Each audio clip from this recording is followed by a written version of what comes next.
အားလုံးမင်္ဂလာပါခင်ဗျာ Welcome back to Next Step YouTube Channel Next Step YouTube Channel မှာပြန်လည်ကြိုဆိုလိုက်ပါတယ်ခင်ဗျာကျွန်တော်အခုတစ်ပတ်တင်ဆက်သွားမယ့်အကြောင်းအရာလေးကတော့ကျွန်တော်တို့ရဲ့အချစ်တော်ဂျိုရှွာဗန်တယောက်ချန်ပီယံကပတ်ရပြီးတည်ဆုံသွားတဲ့ဖခင်နဲ့စကားပြောခဲ့တဲ့အကြောင်းတွေအလက်ဆန်နာပန်တိုဂျာရဲ့ပွဲပြီးအင်တာဗျူးအကြောင်းတွေဗန်ရဲ့မိသားစုတွေဗန်ရဲ့ချန်ပီယံကပတ်ကြီးနဲ့အတူအိမ်မှာပျော်ရွှင်နေကြတဲ့အကြောင်းဗန်ရဲ့ပစ္စတိုတနက်အကြောင်းနဲ့ဗန်ရဲ့စပွန်ဆာရှစ်အကြောင်းနဲ့နောက်ဆုံးရ update သတင်းလေးများကိုတင်ဆက်ပေးသွားမှာပဲဖြစ်ပါတယ်ခင်ဗျာဟုတ်ကဲ့ခင်ဗျာပြည်သက်ကြီးအားလုံးသိကြတဲ့အတိုင်းပဲဂျိုရှွာဗန်နဲ့အလက်ဆန်နာပန်တိုဂျာတို့ရဲ့ပွဲစဉ် UFC 323ရဲ့ကို main event တိုက်တဲ့ပွဲဖြစ်တဲ့ Flyweight Champion စိန်ခေါ်ပွဲကြီးကလည်းပြီးဆုံးလို့သွားခဲ့ပြီဖြစ်ပါတယ်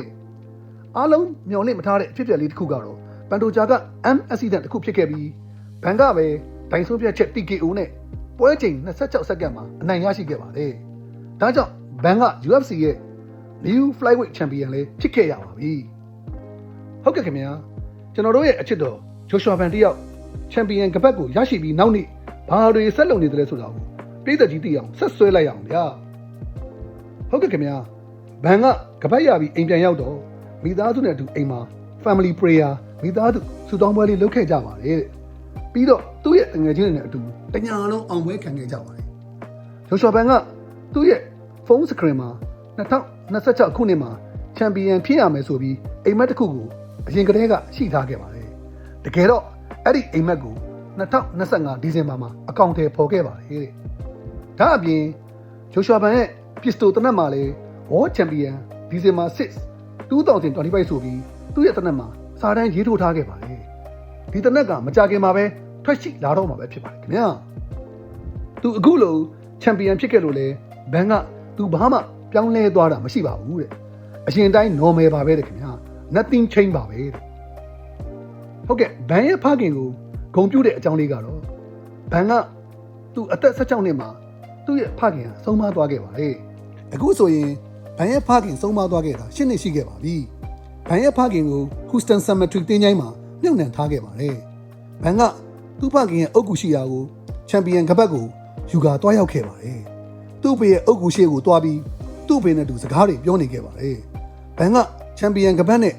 သူ့အဖေကိုဂုဏ်ပြုခဲ့ပါတယ်တဲ့ဘန်ကသူ့ဖေရဲ့အုတ်ဂူစီကိုမရောက်တာလဲကြားနေပြီဆိုတော့အခုသူ့ဖေစီကိုစာပြီးစကားတွေလာပြောတာပါလို့ပြောသွားခဲ့ပါတယ်ခင်ဗျာဂျိုရှွာဗန်က2000ခုနှစ်နောက်ပိုင်းမှာမွေးဖွားခဲ့တဲ့လူငယ်တွေထဲမှာ UFC Organization ရဲ့ချန်ပီယံဆုကိုပထမဦးဆုံးစုကူးရရှိခဲ့တဲ့ fighter တယောက်ဖြစ်လဲဂုဏ်ယူရမှာလည်းဖြစ်ပါတယ်ခင်ဗျာဘန်ကပွဲမတိုင်ခင်ကလည်းသူပြောခဲ့တာကဒီပွဲကမြန်မာဆိုတာကိုကဘာကနေသိစေမဲ့ပွဲမျိုးပါဒါကအဓိကအချက်ပါပဲတချို့နိုင်ငံသားတွေဆိုရင်မြန်မာလို့တော့မသိကြမခေါ်တတ်ကြပါဘူးတဲ့အဲ့ဒါကြောင့်ကျွန်တော်ဘန်ကဒီပွဲမှာမြန်မာကိုစားပြုအနေနဲ့ရှင်ပြိုင်သွားပြီးချန်ပီယံကပတ်ကြီးကိုရယူသွားမှာပါဒါဟာကျွန်တော်ဘဝရဲ့အရေးကြီးဆုံးအချိန်ပါပဲကျွန်တော်ကိုလာပြီးအားပေးတဲ့မိသားစုတွေတငယ်ချင်းတွေရဲ့ရှေ့မှာမြန်မာကိုစားပြုတယောက်အနေနဲ့ရှင်ပြိုင်သွားမှာပါလို့ဂျိုရှွာဗန်ကပွဲမတိုင်ခင်တည်းကဒီလိုဖြေထားခဲ့တာလည်းဖြစ်ပါတယ်ခင်ဗျာဒီလိုပဲပန်တိုဂျာဘက်ကိုကြည့်မယ်ဆိုလို့ရှိရင်လည်းအတိတ်နမိတ်တစ်ခုအနေနဲ့သတင်းစာရှင်းလင်းပွဲမှာဘန်အကြောင်းကိုပြောနေတော့သူ့ရဲ့ကပတ်ကလဲသွားခဲ့ပါတယ်ဒါကိုတတိထားမိသူတိုင်းကပန်တိုဂျာရှုံးမှာကိုကြိုတင်နမိတ်ဖတ်နေတာလားလို့လည်းတွေးထင်နေခဲ့ကြပါတယ်တကယ်ပွဲလဲရောက်တော့အခုလိုသူအက်ဆီဒန့်အဖြစ်မျိုးနဲ့ပန်တိုဂျာကရှုံးသွားခဲ့ရမယ်ဆိုတာကိုဘယ်သူကမှထင်ထားခဲ့ကြမှာမဟုတ်ဘူးဆိုတာကတော့အသေးချာပါပဲခင်ဗျာနောက်ပြီးတော့ဘန်က UFC ကိုကျေးဇူးတင်ကြောင်းလည်းပြောသွားခဲ့ပါတယ်ဘာဖြစ်လို့လဲဆိုတော့ UFC ကသူ့ကိုနိုဝင်ဘာလမှာကလေးကပွဲစီစဉ်ပေးခဲ့လို့ရခဲ့ပါတယ်ဒါပေမဲ့သူကရှေ့မှာပွဲဆက်တွေထိုးထားခဲ့လို့ recovery ယူပြီးအချိန်ရအောင်ပွဲကိုမြန်မြန်ဆန်းဆန်းမစီစဉ်ပေးခဲ့ပဲအခုလိုဒီဇင်ဘာလမှသာစီစဉ်ပေးခဲ့တာဟာသူ့ရဲ့ recovery အတွက် UFC ကိုကျေးဇူးတင်ကြောင်းဘန်ကပြောကြားခဲ့ပါတယ်ဘန်အနေနဲ့ short notice တွေကိုထိုးခဲ့ရပြီးဒီပွဲမှာပြင်ဆင်ချိန်လုံလောက်စွာရခဲ့တာပဲဖြစ်ပါတယ်ဒီ fighter နှစ်ယောက်စလုံးအတွက်လည်းပြင်ဆင်ချိန်တွေကအများကြီးလုံလောက်စွာရခဲ့လို့မျှတပါတယ်လို့လည်းပြောခဲ့ပါတယ်ဘန်နဲ့ပန်တိုဂျာ face off ကိုဂျွန်လာမှာလုပ်ပြီးကလေးကဒီနှစ်ယောက်တေချာပေါက်ထိုးရမယ်ဆိုတာကိုနှစ်ယောက်စလုံးကသိနေပြီးသားမို့9လလောက်အချိန်ယူပြင်ဆင်ချိန်တွေရခဲ့ပါတယ်ဒါပေမဲ့အခုလိုမမျှော်လင့်မဲ့ဖြစ်ခဲ့ရတဲ့ပန်တိုဂျာရဲ့ accident နဲ့နိုင်ပွဲကိုတော့ဘန်ကလည်းမလိုချင်ပါဘူးတဲ့ဒါကြောင့်ဘန်ကအလက်ဆန်နာပန်တိုဂျာနဲ့ rematch ပြန်ဆွဲမယ်လို့ UFC ကိုပြောကြားထားခဲ့ပါတယ်ခင်ဗျာ ဟုတ်ကဲ့ခင်ဗျာအခုတကကျွန်တော်တို့ဗန်ရဲ့စပွန်ဆာရှစ်အကြောင်းကိုဆက်ပြောရမယ်ဆိုရင်ဗန်ကအခုလိုနာမည်ရလာတာနဲ့အမျှစပွန်ဆာရှစ်တွေကလည်းဝိုင်းဝိုင်းလဲနေပါတယ်ဂျိုရှွာဗန်ရဲ့ Instagram အကောင့်မှာဆိုရင်လည်းစပွန်ဆာ post တွေကိုတင်ထားတာတွေ့ရပါလိမ့်မယ်ဘယ်စပွန်ဆာတွေနဲ့လက်တွဲထားလဲဆိုတာကိုလည်းသူကအမြဲတမ်းချပြနေတာပဲဖြစ်ပါတယ်ခင်ဗျာအခုလိုဒီလိုအတက်အရွယ်မှာဝင်ငွေတွေကလည်းဝင်လာမစဲတဲတဲဆိုသလိုစပွန်ဆာတွေကလည်းနောက်ကနေစက်တိုက်လိုက်နေအောင်ပါပဲအနာဂတ်အတွက် business အတွက်ရောအောင်မြင်မှုအရာပါ potential ရှိနေတဲ့ကစားသမားလေးပဲဖြစ်နေလို့ပါပဲခင်ဗျာနောက်ဆုံးကဘာကျော် brand ဖြစ်တဲ့ Monster Energy Drink နဲ့လက်တွဲထားတဲ့ပုံရိပ်တွေကလည်းအဆက်မပြတ်တက်လို့လာနေပါတယ်ဘန်ကစင်မြင့်ပေါ်မှာအောင်ပွဲခံရမှာလဲဒီ Monster Energy ဘူးကြီးကိုကင်ပြီးဂုံယူနေတာကိုလည်းပြည်သက်ကြီးကတွေ့မြင်ရမှာပါလက်ကျင်ရေးကွင်းမှာတော့မှဒီ Monster Energy Drink ကိုအတုံးဆောင်ပစ္စည်းတွေကိုဝစ်စင်ပြီးလက်ကျင်နေကြောင်းလဲပြည်သက်ကြီးသိအောင်သူက posting ကပေါ်ပြထားခဲ့ပြီးဖြစ်ပါတယ်ခင်ဗျာနောက်ပြီးတော့ interview သမားတွေကသူ့ကို February 21ရက်နေ့မှာလဲချန်ပီယံကပတ်ကာကွယ်ပွဲအတွက်ထိုးကျင်လာလို့ဘန်ကိုမေးကြတဲ့အခါမှာဘန်ကဘသူပဲလာရှင်ပြိုင်ထိုးတက်ပြီးချန်ပီယံကပတ်ကိုကာကွယ်သွားမယ်လို့လဲဖြေချသွားခဲ့ပါတယ်ခင်ဗျာဟုတ်ကဲ့ခင်ဗျာဒီတစ်ခါကျွန်တော်တို့ဂျိုရှွာဘန်တို့အိမ်ကို UFC team ကချန်ပီယံကပတ်ကြီးကိုလာရောက်ပေးရတဲ့အခါမှာအိမ်သားတွေကအန်ပေါင်းစင်းလုပ်တဲ့ဗီဒီယိုဖိုင်လေးအကြောင်းကိုလည်းဆက်ပြောရမယ်ဆိုရင်ဂျိုရှွာဘန်တို့အိမ်ကို UFC team ကချန်ပီယံကပတ်အစီအကြီးကိုလာရောက်ပေးရတဲ့အခါမှာအိမ်သားတွေနဲ့တူဘန်ရဲ့အမေကအန်ပေါင်းစင်းဖွင့်ပြီးပျော်ရွှင်နေကြတဲ့ဗီဒီယိုလေးကိုလည်းဘန်ကတင်ထားခဲ့ပါသေးတယ်ခင်ဗျာဟုတ်ကဲ့ခင်ဗျာဒီ UFC ကပတ်အကြောင်းကိုပြောရမယ်ဆိုရင် UFC က2019ခုနှစ်ကနေစပြီးသုံးနေတဲ့ Legacy Championship ဘက်တစ်ခုရဲ့ပုံမှန်ဈေးကဈေးကွက်မှာဆိုရင် US ဒေါ်လာ3သိန်းကနေ3သိန်းခွဲအထိပေါက်ဈေးရှိပါတယ်မြန်မာငွေနဲ့ဆိုရင်တော့31200ကနေ31400ကျော်အထိယနေ့ပေါက်ဈေးရတန်ဖိုးရှိရလို့သိရှိရပါတယ်ဘာကြောင့်ဒီလိုတန်ဖိုးရှိရတာလဲဒီလိုတန်ဖိုးရှိရခြင်းအကြောင်းရင်းကတော့ဒီကပတ်ကို24 carat gold အစစ်နဲ့အသုံးပြုထားလို့ပါပဲလေသာအစစ်နဲ့ချုပ်ထားတာဖြစ်ပြီးဟမ်းမိတ်လက်ရတတ်ထုတွေနဲ့ပုံဖော်ထားပြီး fighter တူးချင်းစီရဲ့နိုင်ပွဲကို ruby ဗဒမြားတစ်လုံးစီနဲ့သတ်မှတ်ထားလို့ပဲဖြစ်ပါတယ်ခင်ဗျာ champion fight တပွဲအောင်နိုင်ရင်ကပတ်ကိုပေးအပ်ပြီးအမြဲပိုင်ဆိုင်ခွင့်ကိုပေးပါတယ်ကပတ်ရဲ့ side plate အသေးလေးမှာ champion ကပတ်ကာကွယ်ပွဲတပွဲနိုင်ရင် ruby ဗဒမြားတစ်လုံးစီကိုထပ်တိုးပေးပြီး upgrade လုပ်ပေးပါတယ်သဘောကတော့ဗျာ champion ကပတ်ကာကွယ်ပွဲတွေ50ပွဲနိုင်ရင်ကပတ်50ခုထပ်မပေးတော့ပ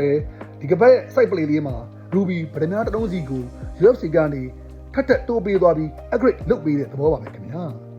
ဒီလို upgrade system ကို UFC က2019ခုနှစ်ကနေစတင်ခဲ့ပါတယ်ခင်ဗျာချန်ပီယံ fighter တွေကဒီကပတ်ကိုအပိုင်ရပြီးအိမ်မှာတင်းဆင်းထားနိုင်ပါတယ်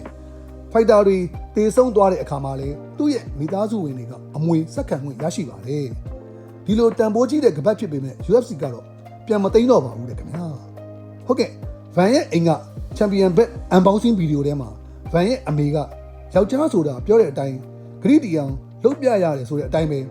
ဗန်ကသူဂရိပေးထားတဲ့အတိုင်းချန်ပီယံကပတ်အစစ်ကြီးကိုသူ့ရဲ့အိမ်ကရှက်စင်ပေါ်ရဲ့အပေါ်ဆုံးကနေရာလွတ်မှာဂုံယူစွာနဲ့တင်ထားလိုက်ရင်မိသားစုတွေအောင်ပွဲခံနေတဲ့ဒီဗီဒီယိုဖိုင်လေးကလည်းတကက်ကိုပဲဂုံယူစရာလေးဖြစ်လို့နေပါတယ်ခင်ဗျာဒီတခါကျွန်တော်တို့ပွဲပြီး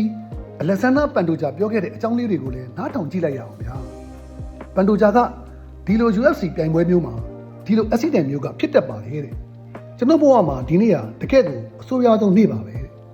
ကျွန်တော်ဂျိုရှွာဘန်ကိုအော်တကွန်အပြင်ကနေမြင်တွေ့လိုက်ကြတဲ့ကငါသူ့ကို first round ပထမအချိန်မှာနေအဆုံးသတ်နိုင်မယ်လို့ယုံကြည်ခဲ့ပါတယ